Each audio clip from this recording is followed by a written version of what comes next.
a good winger would be proud of that. And he finds a pass. Solanke, lovely little bit of movement, crouching, gets across him. Yeah, just keeps it alive, Archie Gray. Again, he was Tottenham's best player. He's 19 years old and he's leading this team. Pops up on the right-hand side, keeps it alive. Great bit of wing play, and I think that's actually a really, really good finish from Solanke. I think if he gets the service, he's going to get goals. Just obviously going to be difficult tonight with 10 men. Just didn't get the service after that. Solanke lumpy as well. Yeah, he's a big lad. Yeah, A little bit lumpy. Yeah. They're all big compared to me back then. I know, we're like little borrowers when Strand Larsen was stood next to Crouchy as well. But look, the crowd are then onside. The noise that went off in here when that ball hit the back of the net for Solanke was amazing, but then they were their own undoing. Micky van der Ven, what was he thinking? It is just anxiety, nervousness here, because there's a mistake, and then he's got to recognise here, Micky van der Ven. You know what it's like, Joe? You know when you make a mistake like that, like he's give it away. Yeah. When you make a mistake, you don't want them to score from it. Yeah. You know, and he's overcompensated.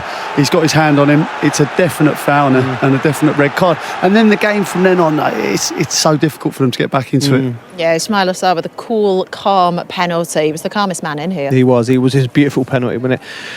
I love it when they do that little double step run up, and then he just stroked it home. And this is a kid, like 12.5 million they bought him for. You know, I know it's a lot of money in football. It's not, and they found a gem there, and he was as good as anyone on the pitch. We've seen Jorgen Strand Larsen's goal when he was there, so you don't need to see that again. That was 2-1, sorry. But then another brilliant assist for Adam Wharton here. I love this. This was the moment of the game for me, because this pass, first of all, into him, receive on the back foot, and the vision to just float it in there, that is superb. If Pirlo does that, the world's stopping. It was beautiful, actually, the way he found space just before that. It was a great pass into him, but the weight on it teases Palhinha and it teases Vicario to come out, and Sarr just gets there in front. It was perfection. Yeah, perfection. And a great finish. For the World Cup? I would take him, but there's so many good players now. Elliot Anderson's probably a touch ahead of him. And obviously Declan Rice is in there, but you take him with that quality, because that you can transcend that to any place on any world. No, if he's playing against Argentina or Spain and he can deliver that quality, he's always going to be able to deliver it. And it was just a beautiful, beautiful pass. Yeah, wonderful to watch. Right, let's hear the post-match thoughts of the Palace boss. Oliver Glasner is speaking with Liam McDevitt. Well, all the work done there in the first half. How happy are you with your team's performance this evening?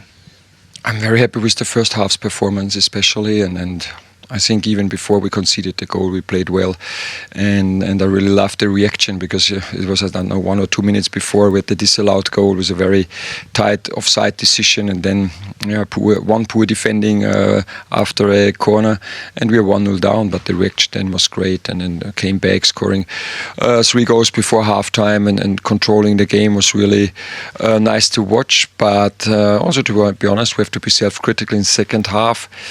We didn't control the game how we want to control it. So we gave them too many set plays around the box, corners, throw-ins, and we were talking about it at halftime. And I think we lost a little bit of aggression, especially out of possession. You know, we would pass the ball, but we were not sharp enough on second balls because they went long.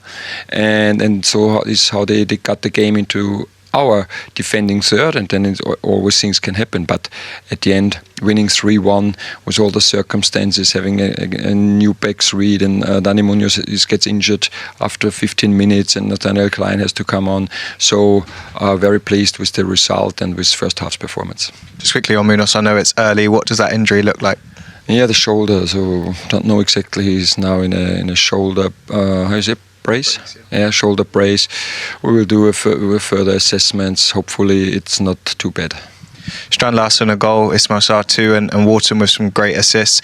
That relationship in those forward areas seems to be really clicking since Strand Larsen has come in and been able to play and get his goals.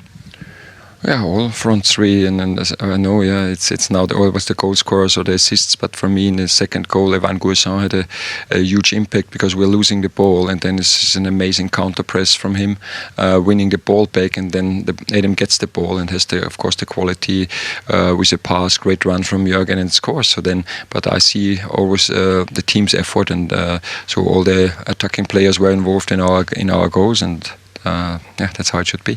Still lots to be excited about, still in a European competition. Did the win tonight enable you to look upwards and the chance of qualifying again for Europe seem more possible? The last weeks I was always asked about relegation, and now it's about Europe. I know in football it goes quick in both directions, so we focus now on building momentum and getting better, more consistency in our game. With integrating the new players, we could see it works better and better. But on the other side, I see a lot of things to improve.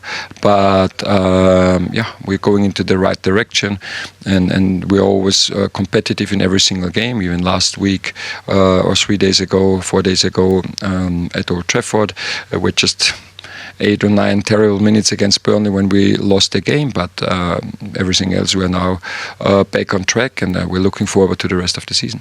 Thanks, Oliver. Well done. Great. Cheers. Thank you. Will he be a happy man? But I think he summed it up perfectly there. Football changes so quickly. Talking about relegation now, it's all about European football. Yeah, I think that is a prerequisite of what you've got to be as a manager now. I think you need to be able to just be level-headed, because it's our job. We'll go relegation, European football. You know, we got the luxury of doing that. He just needs to keep his team ticking over. And by the way, they'll fancy the European competition as well. You know, with the players he's got and the firepower, Mateta coming back hopefully into the fold.